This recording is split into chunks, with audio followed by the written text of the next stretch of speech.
2024년 10월 20일 2부 예배에 오신 모든 분들에게 하나님의 크신 축복과 은혜와 사랑과 평강이 함께하기를 간절히 축원합니다. 여러분의 혈액형은 무슨 형이십니까? 저희 집안은 대대로 전부 다 B형입니다. 저희 할아버지도 B형, 할머니도 B형, 아버지도 B형, 어머니도 B형, 제 동생도 B형입니다. 저는 무슨 형일까요? B형이죠. 하지만 저는 제 존재 자체가 부정되는 아주 충격적인 일을 초등학교 때 겪었습니다. 3학년 때 일입니다. 우연치 않게 그 생활 기록부를 보다가 제 혈액형란에 그 우연히 보게 됐는데 거기에 A형이라고 큼직하게 써 있는 것입니다. 혹시나 해서 몇 번이나 다시 확인을 했는데 분명 A형이었습니다. 그 충격에 그날따라 집에 와서 더 말도 안 듣고 더 짜증도 내고 모든 것이 귀찮아서 신경질을 부렸습니다.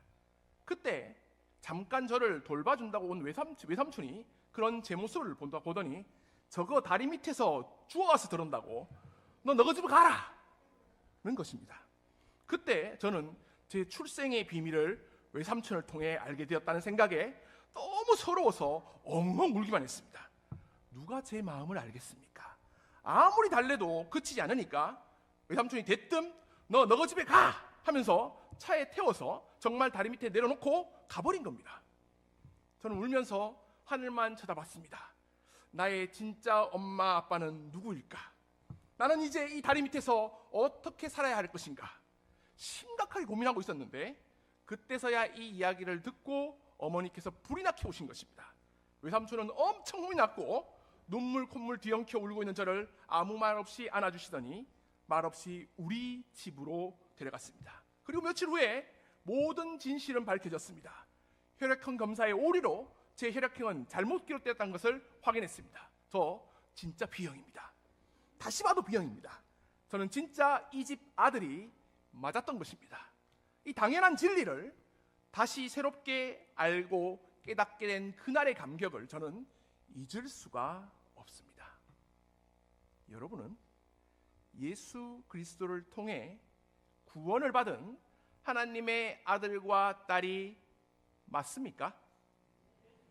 예수 그리스도의 십자가의 죽음과 부활을 통해 새롭게 거듭난 다시 태어난 하나님의 자녀 그리스도인이 맞으십니까?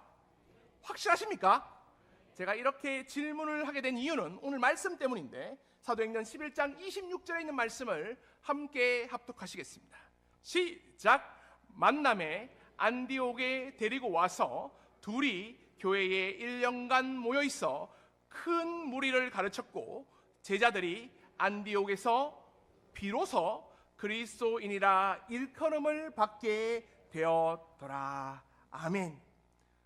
그리스도인이라는 이름은 이 말씀에서부터 유래가 되었습니다.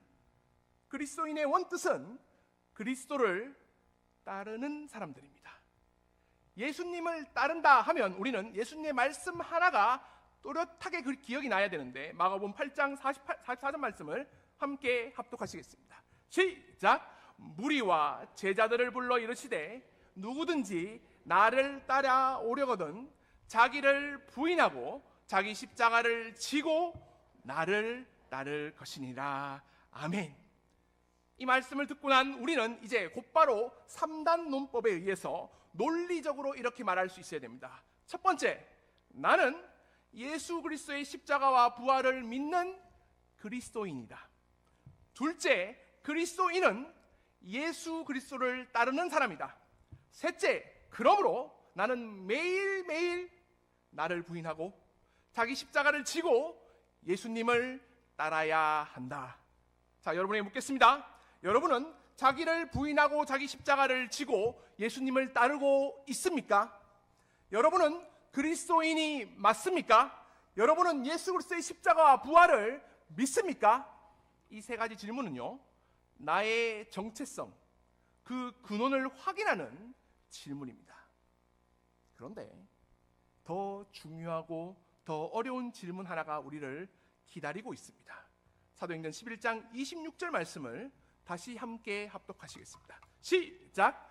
만남에 안디옥에 데리고 와서 둘이 교회에 1년간 모여 있어 큰 무리를 가르쳤고 제자들이 안디옥에서 비로소 그리스도인이라 일컬음을 받게 되었더라. 아멘. 그리스도인은 내가 부르는 이름이 아닙니다. 일컬음, 즉 불려지는 이름입니다. 누구로부터입니까? 그 당시 안디옥에 있었던 믿지 않는 다른 많은 사람들로부터입니다. 아, 저 사람들은 그리스도인, 예수 그리스도를 따르는 사람들이구나 라는 말이 그들의 입으로부터 절로 나왔다는 것입니다. 저는 믿습니다. 안디옥 교회가 했다면 우리 강인교회도 할 수 있습니다. 아멘. 늘 이렇게 물으면 여기만 얘기하시고 여기는 얘기를 안 하시는 것 같아요. 다시 한번 묻겠습니다. 저는 믿습니다. 안디옥 교회가 했다면 우리 강일교회도 할 수 있습니다. 아멘. 그러므로 오늘 말씀을 통해서 이 안디옥 교회 사람들의 믿음의 비밀을 말씀을 통해 함께 찾아보며 예수님을 따르는 사람들에게 주시는 풍성한 성령 충만의 은혜가 오늘 우리 강일교회 성도님들 모두가 누리시기를 간절히 축원합니다. 그리스도인이라고 불려진 이 안디옥 교회 사람들에게 믿음의 특별한 한 가지가 있었습니다. 사도행전 11장 23절 말씀을 함께 합독하시겠습니다. 시작! 그가 이르러 하나님의 은혜를 보고 기뻐하여 모든 사람에게 굳건한 마음으로 주와 함께 머물러 있으라 고나니. 아멘. 따라해 보겠습니다. 굳건한 마음으로 주께 머물러 있으라. 한 번 더 할까요? 굳건한 마음으로 주께 머물러 있으라. 주께 머물러 있으라는 말이 무슨 뜻인지 감이 오십니까? 예수님과 착 달라붙어 있으란 말입니다. 그런데 굳건한 마음으로 해야 한다는 것입니다. 여기서 굳건하다라고 번역된 헬라어는 프로테시스라고 합니다. 따라해볼까요? 프로테시스. 앞으로 나아가다, 뜻을 품다, 목적을 가지다라는 뜻을 가지고 있습니다. 그래서 킹 제임스역 성경에는 이렇게 번역을 했는데 with purpose of the heart, 즉 마음의 목적을 가지고 주님께 착 달라붙어 있었다는 것입니다. 로마서 8장 28절에는 이 프로테시스가 사용됐는데 로마서 8장 28절을 함께 합독해 보겠습니다. 시작! 우리가 알거니와 하나님을 사랑하는 자 곧 그 뜻대로 부르심을 입은 자들에게는 모든 것이 합력하여 선을 이루느니라. 아멘. 여기서 뜻대로라고 번역된 단어가 프로테시스입니다. 곧 굳건한 마음이란 어떤 목적을 가지고 하나님의 뜻, 하나님의 꿈을 품고라는 의미입니다. 목적이 이끄는 삶 들어보셨습니까? 여러분은 여러분을 향한 하나님의 목적, 하나님의 뜻, 하나님의 계획, 하나님의 꿈이 있다는 것을 알고 있으십니까? 굳건한 마음이란 그 목적과 뜻과 계획과 꿈을 분명히 알고 주께 머물러 있는 것, 탁 붙어 있는 것을 의미합니다. 그렇다면 여러분은 굳건한 마음으로 주께 붙어 있습니까? 이렇게 물어봐야 됩니다. 목사님은 목사님을 향한 하나님의 뜻, 목적, 계획을 아십니까? 실은 저도 매일매일 이 시간 속에서 삶 가운데의 순간순간 이 선택의 기로에서 이것이 확실한 하나님의 뜻이다라는 세밀한 하나님의 뜻과 목적과 계획을 잘 모를 때가 많습니다. 하지만 지나고 나면 돌이켜보면 함께 하셨던 하나님의 손길, 하나님의 뜻은 분명히 알 수 있습니다. 또한 자연스럽게 알게 될 때도 있습니다. 이 찬양의 가사처럼 말입니다. 지금까지 지내온 것 주의 크신 은혜라. 한이 없는 주의 사랑 어찌 이루 말하랴. 자나깨나 주의 손이 항상 살펴주시고 모든 일을 주 안에서 형통하게 하시네. 이에 반해서 우리를 향한 아주 확실하고 분명한 하나님의 뜻도 있습니다. 하나님의 그 아웃라인, 큰 틀이 있는데 첫 번째 하나님의 뜻은 바로 이것입니다. 요한복음 6장 40절을 함께 합독하시겠습니다. 시작! 내 아버지의 뜻은 아들을 보고 믿는 자마다 영생을 얻는 이것이니 마지막 날에 내가 이를 다시 살리리라 하시니라. 아멘. 나를 향한 아버지의 첫 번째 그 뜻은 무엇이냐? 예수 그리스도를 믿고 우리가 영원한 생명을 누리는 것입니다. 그리고 마지막 날에는 예수님처럼 우리도 부활할 것을 믿는 것입니다. 여러분은 예수님을 믿으십니까? 이를 통해 영생, 영원한 생명을 얻으셨습니까? 마지막 날에 부활할 것을 믿으십니까? 이것이 우리 믿음의 핵심입니다. 그리고 우리를 향한 하나님의 첫 번째 뜻입니다. 그런데 여기가 끝이 아닙니다. 우리를 향한 하나님의 두 번째 뜻, 데살로니가전서 4장 3절 4절을 함께 합독하시겠습니다. 시작! 하나님의 뜻은 이것이니 너희의 거룩함이라. 곧 음란을 버리고 각각 거룩함과 존귀함으로 자기 아내에 대할 줄을 알고, 우리가 예수 그리스도를 믿음으로 영생을 얻고 하나님의 아들과 딸이 되어서 이 땅에서 거룩하고 존귀한 삶을 살기를 원하시는 것이 하나님의 뜻 그 두 번째입니다. 여기서 거룩하다는 것은 구분되다, 분별하다는 뜻입니다.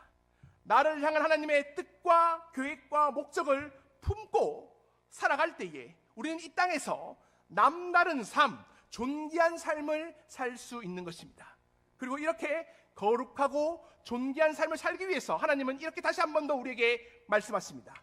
우리를 향한 하나님의 뜻 그 세 번째는 데살로니가전서 5장 16절에서 18절 말씀입니다. 함께 합독하시겠습니다. 시작!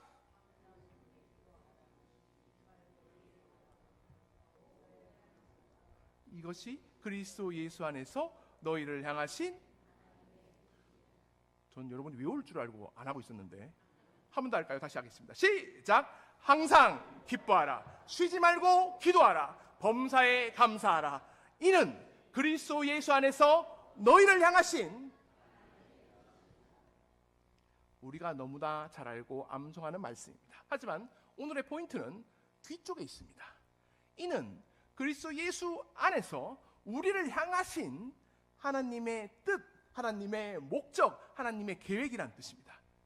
거룩하고 존귀한 삶을 살아가기 위해서 2020년 10월 20일 나에게 주신 하나님의 말씀이 바로 항상 기뻐하라, 쉬지 말고 기도하라, 범사에 감사하라는 것입니다.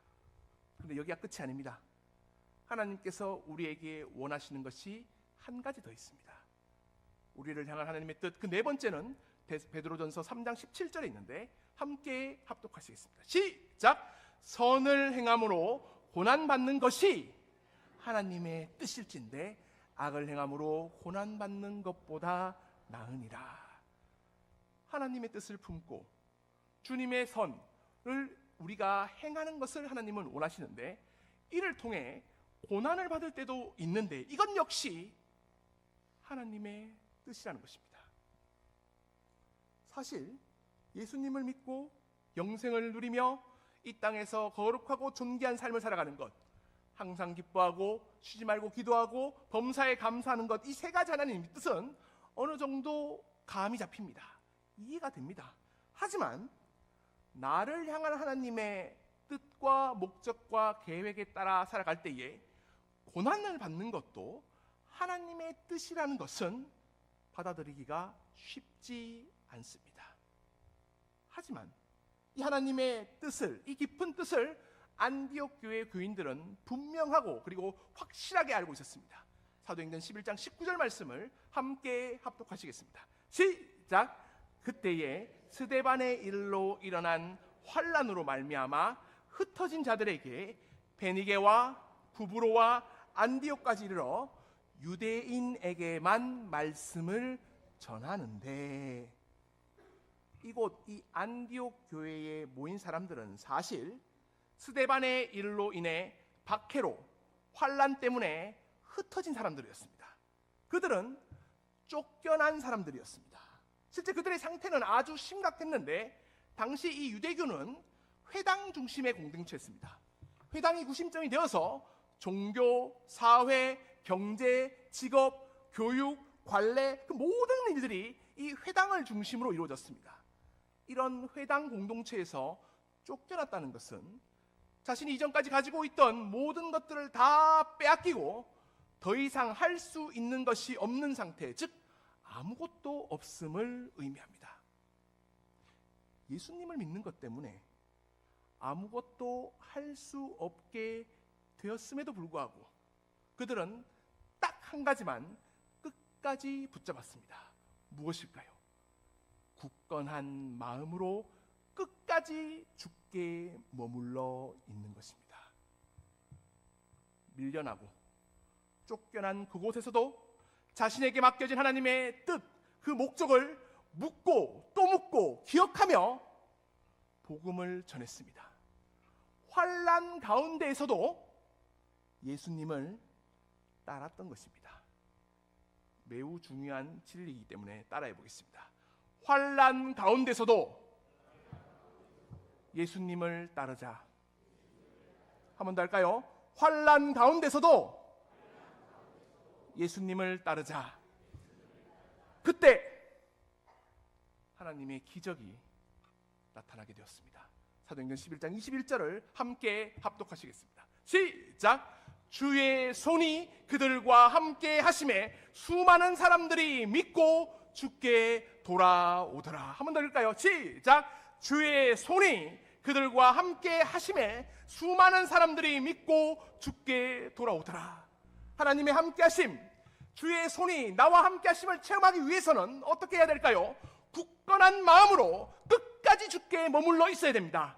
어떠한 상황에서도 그 상황이 불합리하고 억울하고 괴롭고 이해가 되지 않는다 할지라도 만약에 그렇다면 그럴수록 더욱더 그 상황 가운데서 취해야 할 믿음의 자세가 있는데 무엇이냐? 끝까지 굳건한 마음으로 주께 머물러 있는 것입니다.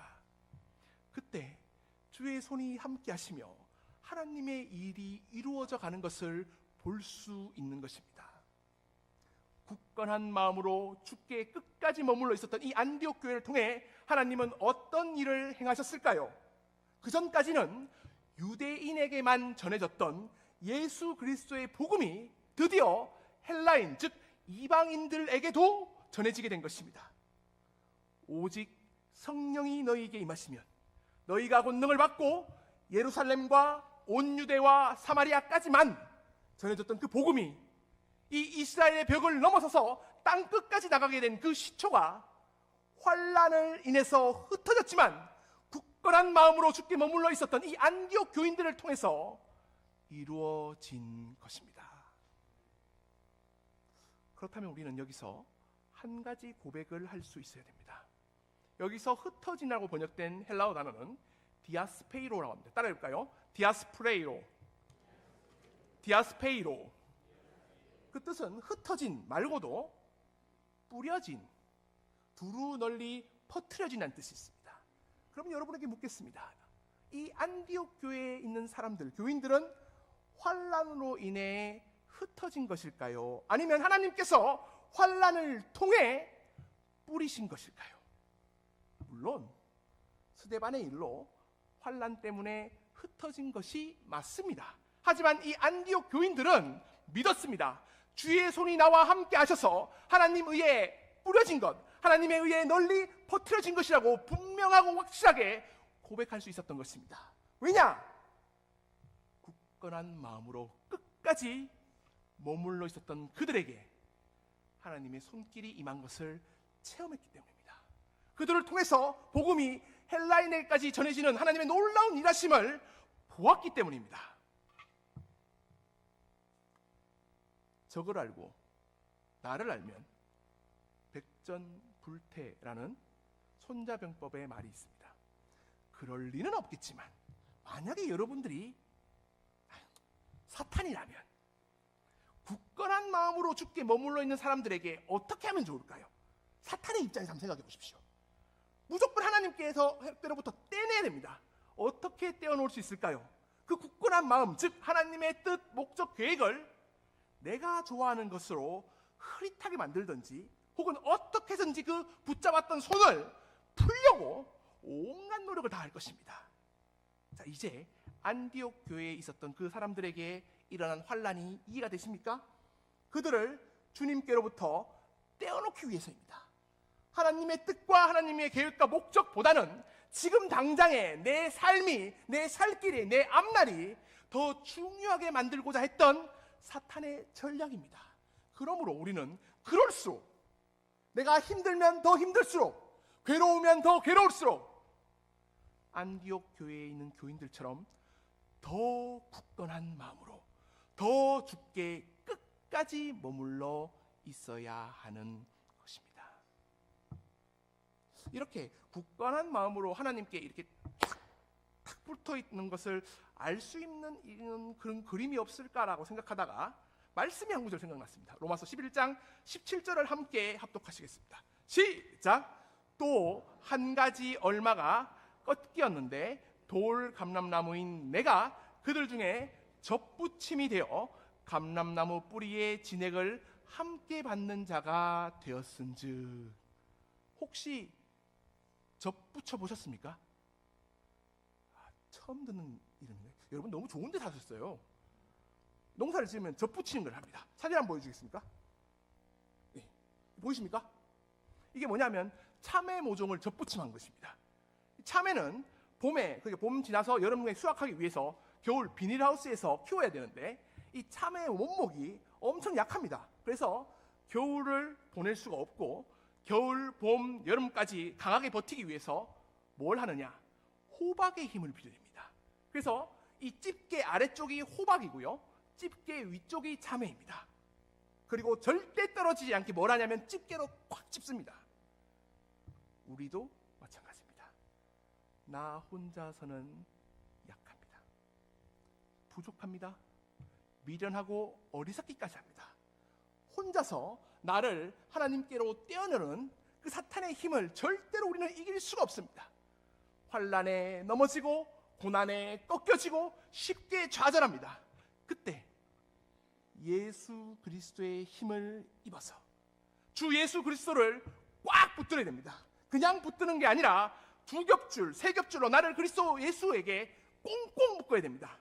겨울에 혹독한 추위에도 떨어지지 않도록 예수 그리스도라는 줄기에 우리를 집게로 꽉 집어서 고정시켜야 됩니다. 그래서 예수님은 우리에게 이렇게 당부하십니다. 요한복음 15장 4절 5절 말씀을 함께 합독하시겠습니다. 시작! 내 안에 거하라. 나도 너희 안에 거하리라. 가지가 포도나무에 붙어 있지 아니하면 스스로 열매를 맺을 수 없음같이 너희도 내 안에 있지 아니하면 그러하리라.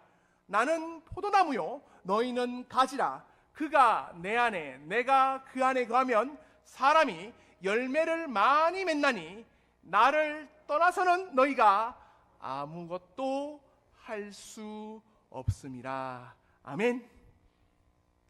가지가 열매를 맺을 수 있는 방법은 딱 한 가지입니다. 포도나무에 붙어 있느냐 붙어 있지 않느냐입니다. 우리가 성령의 열매를 맺을 수 있는 방법도 오직 한 가지입니다. 내가 예수 그리스도에 접붙어 있느냐, 꽉 붙어 있느냐, 그렇지 않느냐입니다. 예수 그리스도를 떠나서는 우리는 아무것도 할 수 없기 때문입니다. 예수 그리스도를 떠나서 이룬 모든 것들은 그냥 바람에 나는 겨와 같다는 것을 꼭 기억하십시오. 그때 우리는 이 찬양의 뜻을 제대로 이해할 수 있습니다. 모든 상황 속에서 주를 찬양할지라. 주는 나의 큰 상급, 큰 도움이시라. 주의 얼굴을 구할 때에 주의 영을 부어사 크신 사랑 안에서 주를 보게 하여 주시옵소서. 내 영혼이 확정되고 확정되어 싸우니 믿음의 눈을 들어 주를 바라봅니다. 내 영혼이 확정되고 확정되어 싸우니 믿음의 눈을 들어 주를 바라봅니다. 그 상황이 좋든지 나쁘든지 모든 상황 속에서 우리가 할 수 있는 것은 오직 단 한 가지입니다. 굳건한 마음으로 하나님의 뜻과 목적과 계획을 알고 더욱 주님께 붙들려서 머무르는 것입니다. 혹시 그럴수록 상황이 더 나빠집니까? 더욱 예배의 자리로 나를 붙들어 매십시오. 기도의 자리를 더 사모하고 그곳에 확 찍기로 고정시켜 놓으십시오. 저와 여러분은 예수님께 접붙어 있어야 합니다. 누군가 이렇게 말할지도 모릅니다. 접붙어 있으시면 좋겠습니다. 접붙어 있으십시오. 접붙어 있기를 권합니다가 아닙니다. 꼭 반드시 확실히 예수님께 접붙어 있어야 됩니다. 그것 말고는 다른 길은 없기 때문입니다. 왜냐하면 우리의 힘과 우리의 능력은 하나님으로부터, 예수님으로부터 오기 때문입니다. 믿음의 눈을 들어서 주님을 바라보지 않고는 이 상황을 헤쳐나갈 수 있는 방법은, 이길 수 있는 방법은 없습니다. 어려우면 어려울수록, 힘들면 힘들수록, 이해가 안 되는 상황에 늪처럼 빠져들게 될 때 내 영혼을 더욱더 확정하고 또 확정하여서 굳건한 마음으로 더욱더 주님께 머물러 있어서 주님께 붙들려 있는 여러분이 되시기를 간절히 축원합니다. 그때 주의 손이 나와 함께 하심을 체험할 수가 있습니다. 주의 은혜가 나와 함께 하심을 보며 기뻐할 수 있는 것입니다. 마지막으로 여러분께 물어보겠습니다. 무화과 나무가 무성하지 못해도 감사할 수 있습니까? 포도나무에 열매가 없어도 굳건한 마음으로 주께 머물 수 있습니까? 감람나무에 소출이 없으며 밭에 먹을 것이 없으며 우리의 양이 없으며 외양간에 소가 없을지라도 나는 예수님께 접붙임되어서 그 여호와로 말미암아 즐거워하며 나의 구원의 하나님으로 말미암아 기뻐하실 수 있습니까? 그때 주 여호와는 나의 힘이 되어 주셔서 주의 손이 나와 함께 하셔서 나의 발을 사슴과 같게 하시고 반드시 나를 높은 곳에 이르게 하실 것입니다. 그 축복과 은혜가 오늘 2부 예배에 오신 모든 분들에게 함께 하기를 간절히 축원합니다. 기도하시겠습니다. 말씀으로 우리와 함께 하신 하나님, 오늘도 주님께서 굳건한 마음으로 끝까지 주께 머물라고 하셨으니 주님 그 말씀에 따라 살아갈 수 있는 은혜를, 능력을, 권능을 허락하여 주시옵소서. 끝까지 주님께 있을 때에 주의 손이 나와 함께 하심을 체험케 도와주시고 나를 통해 하나님이 하시는 많은 일들을 보며 나아가며 그 능력과 권능을 통해 주님께 감사하며 찬양하며 영광을 돌리는 우리 강익교회 성도님들 될 수 있도록 주님께서 도와주시옵소서. 끝까지 주님께 붙어있게 하여 주시옵소서. 이 접붙임의 비밀을 통해 하나님으로부터, 예수님으로부터 주시는, 공급하시는 그 놀라운 은혜와 사랑을 풍성히 체험케 도와주시옵소서. 우리 주 예수 그리스도의 이름으로 기도드립니다. 아멘.